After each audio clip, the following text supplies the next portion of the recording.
Então vamos lá, debate hoje às 10 horas da noite, transmissão simultânea da Band News FM. Nosso esquenta começa antes, já a partir das 8h30 da noite, na internet, nas redes sociais, no nosso site, canal do YouTube também, no aplicativo, né, no Band Play, porque a gente tem a Voz do Brasil no rádio, né? A partir de 9h30, aí sim, todo mundo se junta, a gente faz o esquenta pra valer, e aí já bem imediatamente antes, né, do início do confronto. Então, tudo sobre a chegada dos candidatos, dos convidados, os preparativos, os bastidores, você já vai acompanhando aqui na Band News FM.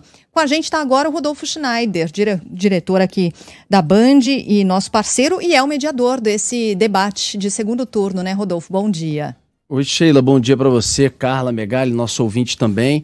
10 horas da noite, como você disse, a gente tem um embate que eu acho que ele fica um pouco mais franco, mais objetivo, né? Porque, óbvio que a gente sempre dá espaço a todos os candidatos que têm direito, mas certamente quando você fica um embate entre os dois ali no segundo turno, você consegue também com isso, quem sabe, discutir mais propostas. A gente tenta impor um pouco isso com a pergunta de jornalistas, né? Sheila estará lá conosco também. Eu faço uma pergunta no início do debate, mas eles terão tempo livre para os seus embates. Então, Megali, tanto no primeiro bloco quanto no terceiro, a gente tem 15 minutos para cada um poder se enfrentar. E eles controlam como quiserem. Então, se alguém quiser falar durante 15 minutos, acabar com o seu tempo, pode. É claro que qualquer cientista político, qualquer um que entenda minimamente de debate, sabe que isso seria uma estratégia desastrosa, porque você não consegue trocar, você não consegue muitas vezes ficar com a última palavra em determinado assunto. Isso eles vão trabalhar em estratégia, mas terão essa liberdade nas regras, no desenho que foi concebido pelo Fernando Mitre, nosso diretor responsável. Então, eles vão ali controlando. Pode fazer uma pergunta de 20, de 30, não vai ter aquela coisa do tipo, o senhor tem 30 segundos, a resposta tem 1 minuto e meio, a réplica tem 45, a tréplica 45. Então, eles vão ali controlando. Se quiserem dedicar eventualmente uma discussão, sei lá, sobre a saúde durante os 30 minutos, eles poderão. Ou até sobre a polarização, enfim, entre Lula e Bolsonaro, porque os dois representam um pouco isso dentro do estado de São Paulo. Vamos acompanhar, eu acho que eles vão dar o tom um pouco da pegada do debate. Uma curiosidade, como é que isso acontece dentro do estúdio? Tem um relógio enorme ali que fica mostrando o tempo para eles? Como é que é? E pausa, né, no momento em que eles param de falar? Aliás, tem duas coisas curiosas nisso, Carla. Assim, primeiro, a gente tem mais de 10, 12 câmeras no estúdio, enfim, para pegar em diversos ângulos, e eles têm relógios muito grandes, assim, enormes, para que eles tenham o cronômetro, e isso ficará na tela também para quem vai estar nos acompanhando. Então a pessoa poderá saber se, olha, ele falou 2 minutos, sobram 13, ele falou já 5, sobram 10 e tal. Inclusive nos segundos direitinho. E tem uma outra coisa curiosa. O que foi combinado, e aí, Megali, a gente vai saber na hora se eles vão se utilizar disso ou não, o que foi combinado com as assessorias eles têm o púlpito, cada um tem o seu púlpito, né? Aquele local onde eles apoiam o papel, onde fica o microfone. Mas eles poderão sair, eles poderão circular por aquele palco que é muito grande, aquele auditório que é muito grande, aquele estúdio que é muito grande. Então, se quiser sair ali do púlpito, eles vão estar com o microfone que a gente chama lapela, que é aquele que fica aqui preso na gravata, no terno e tal, eles poderão andar. Então, se ele quiser andar, ir até uma câmera, ir perto de uma câmera...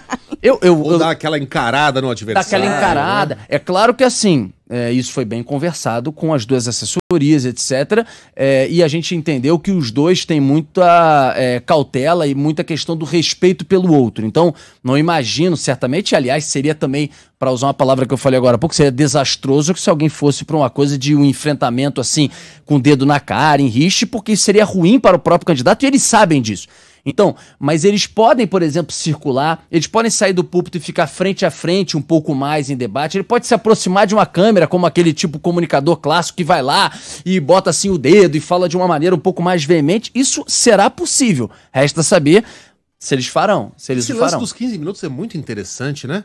Ele foi pensado aqui na Band ou... Mitre. Esse modelo é inédito? Bom, que eu saiba... Eu nunca vi. Eu também. Debate nunca americano, nunca vi isso. E só para te dar uma informação... Bem interessante. Também no primeiro turno, Megali, o Mitre fez uma questão de controle de tempo, pensou numa questão de controle de tempo, a Sheila viu isso de perto quando a gente falava sobre os debates, que era aquela coisa do controle de tempo dentro dos blocos de pergunta. Então, a pergunta tinha 30, mas entre a resposta e a tréplica, ele poderia controlar. Então, não tinha aquela coisa também fixada. Ele poderia fazer uma resposta de 30 e guardar todo o tempo para a tréplica, para finalizar, vamos dizer assim, a última palavra ser dele com mais tempo.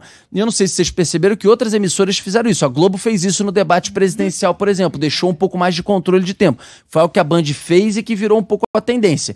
Essa do controle de tempo, não sei se ficará como uma tendência, mas é o que você falou. Será quase que uma coisa diferente para a gente observar como eles vão se comportar, seja no seu controle de tempo, seja saindo ou não dos seus púlpitos. Uma dúvida, não sei se vocês pensaram nisso.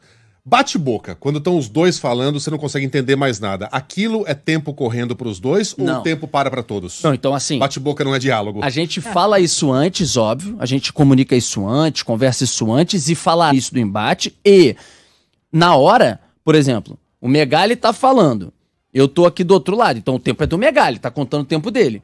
O outro não pode, de certa forma, entrar por cima, porque aí o mediador, no caso eu, que tentarei ficar o mais omisso possível, omisso no seguinte sentido, escondido e deixando o embate pra eles, é nessa hora que a gente vai ter que entrar pra dizer, ó, espera, o senhor só pode falar quando o outro...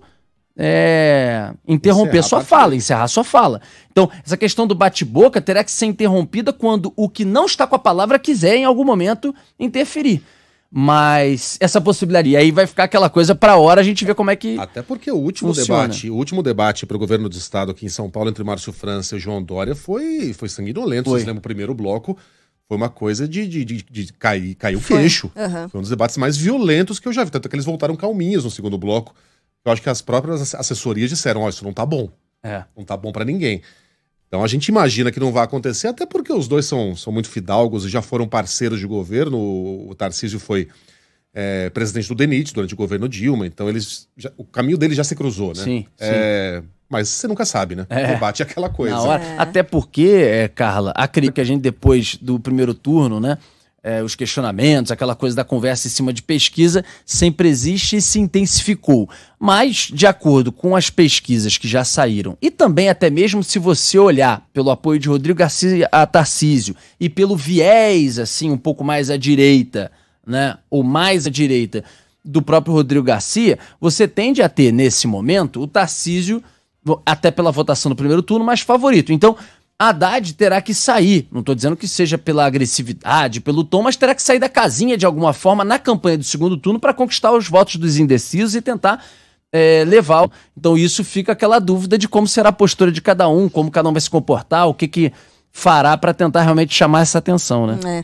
O Renato Luiz, o nosso ouvinte, ele tem uma dúvida muito interessante, porque você participa de todas as etapas, né, Rodolfo? Você vai estar mediando agora o debate, mas você participou também das reuniões com as assessorias, e ele está perguntando se rola debate também nessas reuniões até conseguir aprovar todas as regras, assim. O pessoal briga, não briga? Como é que são? São reuniões tensas? Algumas são. Eu confesso para você, aqui fazendo menção não só ao Mitre, como ao André Basbaum, a Andressa Guaraná, ao Fernando Mátara, ao Dani, que participa disso diretamente com a gente na articulação com as campanhas, né?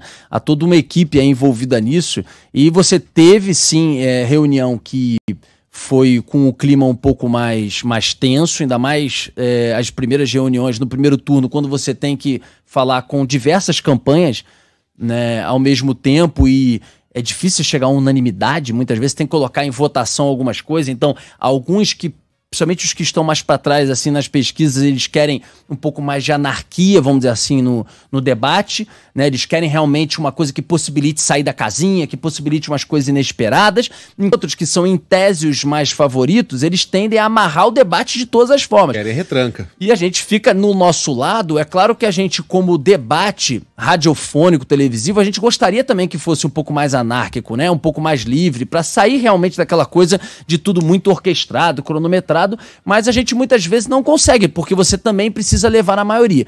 Nas reuniões do segundo turno, você, até agora, tanto a do governo de São Paulo, quanto também a de presidente, apesar de eventuais divergências, o clima foi muito bom. A gente teve realmente quase que um consenso em diversas coisas que foram colocadas. Está caminhando muito bem. E a gente tem também, olhando para aí dia 16, Megali, olhando para o próximo domingo, lembrando que será às 8 horas da noite, mais cedo do que do primeiro turno, no domingo às 8 horas, foi inclusive algo colocado pelas campanhas dos dois candidatos, de Lula e Bolsonaro, no sentido de ter um horário, vamos dizer assim, mais ativo, de ter um horário mais atraente, de ter um horário que possibilite ainda mais pessoas de acompanhar, etc., né? Já que o domingão vem antes de uma segunda-feira de trabalho, então será às 8 horas da noite. A gente certamente vai ter um debate já com confirmação das duas candidaturas de que Lula e Bolsonaro estarão aqui no Grupo Bandeirante. A gente terá um debate certamente com muitas e muitas possibilidades, ideias, conquistar indecisos e realmente, mais uma vez, marcar essa página da história do Grupo Bandeirantes, que é a casa dos debates da democracia. Essa fórmula do debate de hoje vai se repetir no domingo? Não. A fórmula do debate de hoje é a fórmula do debate de hoje, mas a de presidente, a gente salva ainda alguns ajustes, né? Algumas confirmações nos próximos dias. Não será. Quem sabe a gente possa, com o dia de hoje, a gente possa imaginar esse formato para frente também em debates aí presidenciais. Mas tem que levar a quinta potência, né? Porque o pessoal, digamos, é um pouco mais exaltado. Exaltado, Depende. Mas uma última, Henrique, eu tô muito curioso mesmo. Direito de resposta. Como é que faz? A gente acresce 1 minuto no tempo do... Acresce, mas é muito difícil. Isso até excelente pergunta do Megali, até para o nosso ouvinte compreender. Quando você vai para um segundo turno, em que você tem um enfrentamento direto entre eles, é sempre um passando para o outro, a gente quase que só concede direito de resposta se for na última coisa que for falada por um candidato. Então, eles estão encerrando o embate. Eu estou aqui tendo um embate com a Carla. A Carla tem a última palavra nesse embate. E eu não terei mais a palavra. Aí ela usa a última palavra para fazer uma ofensa direta moral ao candidato, especificamente. Aí sim você analisa o direito de resposta. Pô, mas por que antes no embate você não faz? Porque sempre o outro tem a palavra na sequência. Então se eu falar alguma coisa contra o Megali e que ele entende que isso é uma ofensa moral, ele responde na sequência. Ele terá o direito na sequência de se defender, de falar que é uma mentira, que é uma inverdade. Restringe bem então, né? Que restringe. O problema no primeiro turno, cara, é que assim, eu tô falando com o Megali. Aí eu viro e falo, eu tô aqui com o Megali, muitas vezes ou eu falo na última vez, na minha última palavra, eu critico o Megali, aí o Megali pede resposta, ou então porque eu falo da Carla, eu tô aqui falando com o Megali e falo, e a Carla não sei o quê, aí a Carla levanta a mão, opa, direito de resposta. Eu já comecei a pensar em coisa errada aqui. Eu debatendo com a Carla, falar, Carla, você que é uma ladra de cavalos, como é que pretende resolver o problema da economia? Você vai ter que gastar parte da sua resposta para explicar que você nunca roubou um cavalo na sua vida. O Megali... Você já imaginou ele no debate? Quando o cara tem a cabeça torta, é difícil. É difícil. Não, mas não só o Megali tá dando ideia, mas esses caras, eles pensam e param. Eles não precisam de quem dê ideia. Eles são treinados. Eles ficam só pensando nisso, né? Tem gente para isso. Rodolfo, bom trabalho para você, descanse. Hoje a jornada vai ser longa. E amanhã a gente vai repercutir aqui esse debate que tenho certeza vai ser muito proveitoso para o eleitor. Vai sim. Obrigado, Megali, Carla, nossa Sheila que já saiu porque tem outros compromissos e a você, ouvinte, também. Um abraço. Tchau, tchau, gente. Bom trabalho, Rodolfo. Só lembrando, então, reforçando aqui, 10 horas da noite, transmissão simultânea da Band News FM, debate entre os candidatos ao governo do estado de São Paulo, Fernando Haddad, do PT, e também Tarcísio de Freitas, do Republicanos. O nosso esquenta começa às 8h30 da noite, primeiro na internet, nas redes sociais, no nosso site, né, canal no YouTube, também a partir das 9h30, aí sim,